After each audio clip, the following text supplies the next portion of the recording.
Shalom, shalom, shalom. Amahoro y'Imana nabane namwe kandi Yesu nabaha umugisha.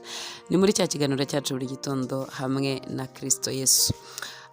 Rero tumaze iminsi dutinda ku miryamire n'imibyukire kugira ngo tubashe gutegura igitondo cyacu. Ni ngombwa ko ibi bintu tubimenya kuko Imana yaturemye uburyo dukwiriye kumenya kandi no kwiga ndetse no gusobanukirwa. Dufite umugisha w'Imana, dufite impano Data duhaye, zimwe tuvukana, izindi z'Umwuka Wera, izindi nizo twiga duhura nazo kubera ko twize, ndavuga ku bushobozi buva mu byo umuntu yize.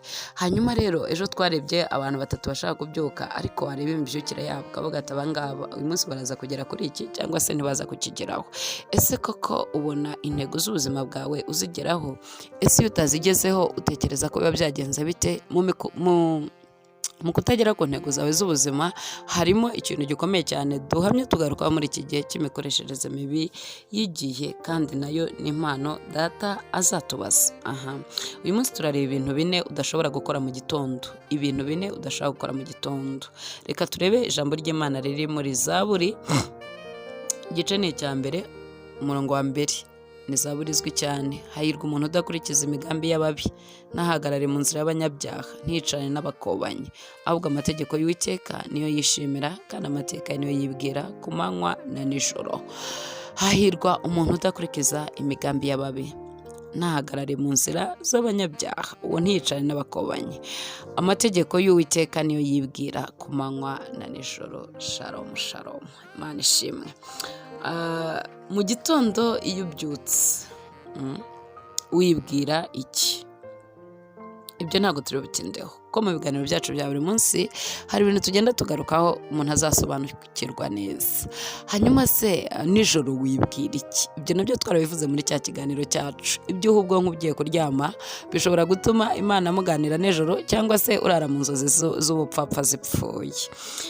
Rero ibyo ntabwo turi bubitindeho, ariko inama nziza umwanditsi wa Zaburi atanga cyakubera cyiza nuko ibyo wibwira ku manywa n'ibyo wibwira nijoro byaba biri mu mategeko y'Uwiteka Imana yacu. Hahirwa umuntu udakurikiza imigambi y'ababi. Kugira ngo nze kugaruka kuri iryo jambo, reka manze mvuge bya bintu 4 udashobora gukora mu gitondo. Icya mbere, kuvuga ibihuha. Udakurikiza imigambi y'ababi rwose, ntahagarare mu nzira z'abanyabyaha. Kuvuga ibihuha, kubyuka ushyushya inkuru utahagazeho. Umuntu arabyuka mu gitondo akavuga inkuru zo muri karitsiye, agahindura izo mu gihugu, akavuga izo mu mahanga, akavuga inkuru z'ibihuha, izo yumvanya abandi, izo atumvanya abandi, izo yagize ate. Birera tugira ngo amagambo menshi ntaburamo ibicumuro. Mbere yuko utangira akazi, mbere yuko ujya muri gahunda zawe, cyangwa se wanazigezemo, hari ibintu ugomba kwirinda mu munsi wawe kuko bikwangiririza umunsi, bikwicira umunsi, bikwicira gahunda z'ubuzima. Ntufate igihe cyawe uvuge inkuru utahagazeho, uvuge inkuru z'ibihuha n'izitari bukongore. Ijambo ry'Imana riravuga ngo ntukagerageze gusebya umuturanyi cyangwa kumuvugaho ibihuha. Ngo ubyuka usebya mwene so, cyangwa se ugenda usebya mwene so, ubeshyira mwene nyoko. Ibyo ntabwo ari sawa, ntabwo ari byiza.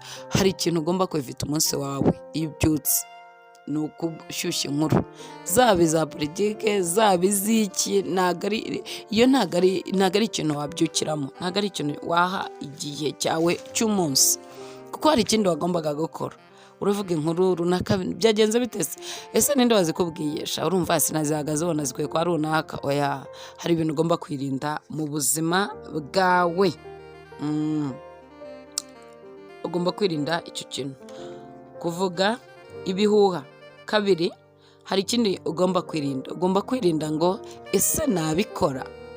Oya, iryo ni ijambo mu gitondo ugomba kwirinda. Ese nabikora. Oya, ahubwo ijambo ugomba gushyira mu bwonko bwawe ni ndabishobora, nabikora. Mu yandi magambo, ibi bintu twabivuzeho cyane. Mu gitondo urabyutse, cyangwa se umunsi wawe wabyutse, cyangwa se urimo mu kazi, ugahura n'ijambo rivuga ngo ese maye nanjye nabikora. Ibyo bituma intego zawe z'umunsi zitagerwa. Ibyo bituma icyo Imana yakuremeye utagishyikaho. Kandi uburyo turemye, hari ibyo dukunda, njye mbwira abantu nkabwira ati ikintu ukunda cyane ujye ugikora, burya niyo mpano yawe. Nubwo uyu munsi watsindwa, ejo ukongera ugatsindwa, keep going, try, komeza ugerageze ukunda wenda tuvuge ukunda kubwiriza ubutumwa, gerageza uyu munsi byanjye, wongereje ugerageze. Ukunda kwigisha, uyu munsi bigerageze, ejo wongere ubigerageze, wumva abandi bigisha, ushake supporting document, donc ibintu byagufasha, wige cyane.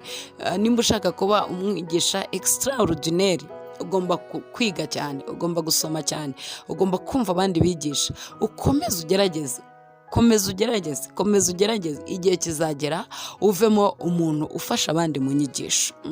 Aho kugira ngo byuke uvuga ngo ese maye nanjye nabishobora, oya, byuke uvuga ngo ndabishoboye. Nimba uri umuyobozi, uyu munsi wayoboye byanze, wabuze aba followers cyangwa se abantu ntibarimo bakumva, iga, senga, komeza ugerageze, wikwitinga, wiva mu bintu, wigenda, komeza ugerageze. Nimba ariyo mpano yawe ukumva urayikunze, komeza uyigerageze, wivuga ngo maye ntago nabishobora, ahubwo uvuga ngo ndabishoboye. Igihe kizagera ugere kuri level Imana yaragutyaje, Imana yaragukuyemo ibintu bitandukanye, kuko ni urugendo. Imana igenda idukuramo characters zidasobanutse, igenda itwigisha. Bibiliya iravuga ngo itorero Yesu agenda ari kuza kugeza igihe rimazemo imenkanyari cyangwa se ibizinga kugira ngo tuzabonana n'umwami. No muri uru rugendo niko bimera. Nimba utangiye business ugatangira gucuruza uyu munsi kanga, ukumva kandi nibyo ukunda, ukumva uracuruza nibyo bikuba mu mutwe, uyu munsi gerageza, ejo ugerageze. Nimba ugiye gusaba akazi uyu munsi ukabona ntibakagwaye, wowe ati wowe ntago ushoboye, ejo subirayo udepose, ejo wundi udepose. Komeza ugerageze, ko niho wumva icyerekezo cyawe kiri, ntubivemo. Icyo ni icya kabiri. Icya gatatu utagomba gukora cy'umunsi ni kwiyumvamo kusuzuguritse, inferiority, kumva ko uri umuntu wa hasi cyane mu bintu Imana yaremye. Ntabwo yigeze irema umuntu w'ikigarashi, ntabwo bibaho. Yaturemye uburyo butangaje, nkunda kubibasubiriramo, yaturemye uburyo bukomeye cyane, ntabwo yigeze irema ikigarashi. So rero irukana umwuka ukubwira ngo urasuzuguritse, uri hasi cyane, ntabwo ushoboye. Kandi ufite icyo ushoboye, hari icyo ushoboye, ahubwo ugomba gukora cyane, ugomba kugendamo. Icyo nacyo ni ikintu ugomba kwirinda ku munsi, ikintu kikubwira ngo ikintu gituma wisuzugura ubwawe, wihindukira umwanzi. Kwisuzugura ni ukwihindukira umwanzi w'ejo hawe hazaza, niweho mwanzi wirwanya. Iyo wisuzugura uba urwanya fitire yawe, kandi ari we uyirwaniriza. Bishobora kuba byaratewe n'impamvu nyinshi zitandukanye. Wenda hari abajya bakubwira ko udashoboye, hari abajya bakubwira ko ntacyo uzageraho, utazikamira na yandi bajya bavuga, hari abagenda bakubwira ko ibintu byawe rwose bidafite gahunda, hari abagenda bakubwira ko n'ibyo wize utazabona akazi, hari abakubwira ati ubundi ko ushaje uzagera kuki, hari abakubwira ati dukurikije character zawe rwose ntacyo uriho. Noneho bigatuma bigushyira anda y'ikintu runaka, munsi y'ubwoba butuma wisuzugura. Oya, nta kintu na kimwe Imana yaremye, cyangwa se nta muntu n'umwe Imana yaremye idafite ikimuremeye. Ufite icyo ushoboye abandi badashoboye muri community, nta wundi ubaho atari wowe. Donc mu yandi magambo, impamvu mvuze ngo nta wundi ubaho atari wowe, nta wundi musa ku isi, ni wewe wenyine. Kandi waje mu isi kuri misiyo iri unique, misiyo yawe irihariye. Iyo misiyo yihariye rero nta wundi muntu uyifite mu isi, ni wewe uyifite wenyine, kandi niwe ugomba kuyirangiza. Niko Imana yaremye umuntu. So rero iyo ntego y'ubuzima bwawe, ntihagire umuntu ukubwira ngo ntuzayigeraho, ntago ari we Mana, si we ukurema, si we wayiguhaye, si we ugushyiraho, si uguhesha ubuzima. Ahubwo nk'uko twabibonye mbere, you must komeza jya imbere. Nta mpamvu nimwe yo gucika intege. Umuntu nimba guciye intege, mubwire ko atari we waguhaye purpose y'ubuzima. Umuntu nakubwira ati ntushoboye, mubwire ati ariko muri njye harimo ikintu nshoboye. Imana ntabwo yigeze irema umuntu udashoboye, ntabwo yigeze irema ikigarashi. Dufite ibintu byinshi dushoboye. Uyu munsi wa none ukeneye kumenya mu buzima bwawe. Icyo ni ikintu nanone ugomba gukora, nako kitagomba kuza muri gahunda zawe z'umunsi. Ntago nshoboye, ndasuzuguritse. Icyanyuma nicyo gutinya ahawe hashize. Buri gitondo ujye ubyuka na bagaje yawe ahawe hashize. Ko nagerageje biriya bikanga se, ntago nzi ko n'ibindi byakunda. Mahise nkurikije kavukire yanjye, nkurikije byambayeho, urupfu rw'ababyeyi banjye, inshuti zanjye, gahunda z'ubuzima uko byagenze, ntago nshoboye, mbese nta cyavamo, reka nikomereza nyine, ubu niko Imana yabishatse nyine, nzarinda ndunduka. Ntago uri imbata y'amateka mabi. Amateka mabi ntiwayibagirwa kuko ni umutungo ukomeye, ni impano. Umwe niwe wavuze ngo ibyo twanyuzemo by'imibabaro ngo ni impano y'ubuzima, byubaka ejo hawe hazaza. Ibyo byakubayeho bigoye ni impano y'ubuzima Imana yari iguhaye. Rimwe no kugira ngo uzafashe abandi bakomere, kabiri hari abantu bakejejwe n'ibyo banyuzemo, ugira ngo ibyo byarakwishe. Gutanga ubuhamya gusa, abantu bakagukenera, bakagushaka, ukabona public, ukabona bakwitaho, ukabona baguhakeye kubera ibintu byagiye binyuramo. Rero ayo mateka yawe yakoresha kugira ngo abyare umusaruro mu buryo bwiza, mu buryo bw'umugisha. Ntaguherane, ntaguca intege, ahubwo baza ngo Imana yashakaga iki. Yosefu arimo yakira bene se, yarababwiye ngo ntago ari mwe mwangurishije muri Egiputa, nimwirakarire. Ni Imana yagiraga ngo mbabanzirize, hanyuma nzabafashe mutazicwa n'inzara. Tekereza ikintu nk'icyo ngicyo, reba ukuboko kw'Imana mu byakubayeho, wikomeza uri imbata y'ibyakubayeho. Umugabo bita Daniel R niwe wavuze ngo intego y'ubuzima bwawe ni nini cyane, irakuruta, wikizirika, wikifungirana, kuko icyo Imana yakuremeye ni kinini cyane.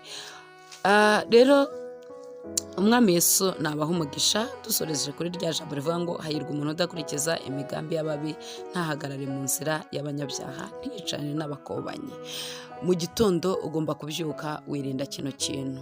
Nta mpamvu yo gukurikiza imigambi y'ababi. Birashoboka, ushobora guhura n'ibintu byinshi bitandukanye, ariko vuga ngo oya, ndi umuntu udasanzwe, njyewe hari icyo naraye mvuganye n'Imana. Ibyo ariko bisaba ngo wateguye ijoro ryawe neza, wateguye igitondo cyawe neza. Uwo muntu ntahagarara mu nzira y'abanyabyaha. Nta mpamvu yo guhagarara, nta mpamvu yo gusanga groupe irimo ivuga umuntu nabi, nawe ngo uyihagarare mushyiremo amakuru yawe. Yewe rwose nanjye niko mbibona, oya, aho ntago ari mu mwanya wawe. Kereka nimba uje kubabwira ati ibyo bintu muri gukora ntago ari byo. Nta mpamvu yo kwicarana n'abakobanyi ngo abantu batangire bakoba umuntu, abantu batangire bamuvuge nabi, abantu batangire bavuge umuyobozi nabi, abantu batangire nawe wicarane n'abakobanyi. Urimo uratakaza igihe cyawe. Icyo gihe, mu gihe data yagennye mu buzima bwawe, icyo gihe ntiyagishyizemo, kuko twaravuze ngo igihe Imana yaremye yakiremeye kugera ku ntego z'ubuzima bwawe. Mu gihe Imana yaremye rero ntiyashyizemo igihe cyo gukobana. Mu gihe Imana yaremye ntiyashyizemo igihe cyo gukurikiza imigambi y'ababi. Mu gihe Imana yaremye ntigeze ishyiramo igihe cyo guhagarara mu nzira z'abanyabyaha. Icyo gihe ntago data yigeze agishyira mu gihe cyawe yaguhaye, ahubwo yagushyiremo igihe cyo kurangiza intego z'ubuzima bwawe. Mu ntego z'ubuzima bwawe rero ntiharimo gukobana. Mu ntego z'ubuzima bwawe ntiharimo kubyuka uvuga inkuru z'ibihuha. Mu ntego z'ubuzima bwawe nka bimwe twavuze ntiharimo kubyuka wica intege. Mu ntego z'ubuzima bwawe ntiharimo kubyuka wisuzugura. Mu ntego z'ubuzima bwawe ntiharimo kuba imbata y'ibyakubayeho. Ni ukuvuga ngo rero mu ntego z'ubuzima bwawe harimo gukorera Imana ibyo yakuremeye. So rero ibyo bivuga ngo niwicarana n'abakobanyi urimo uratakaza igihe kandi urimo urangiriza intego z'ubuzima. Nuhagarara mu migambi y'abanyabyaha muratakaza igihe, urimo urangiriza intego z'ubuzima. Ibi bintu ntukabigerageze umunsi wawe kugira ngo ubashe gukoresha igihe cyawe neza kandi bitume ugera ku ntego z'ubuzima bwawe. Murakoze cyane. Yesu nabaha umugisha kandi mugubwe neza. Shalom shalom.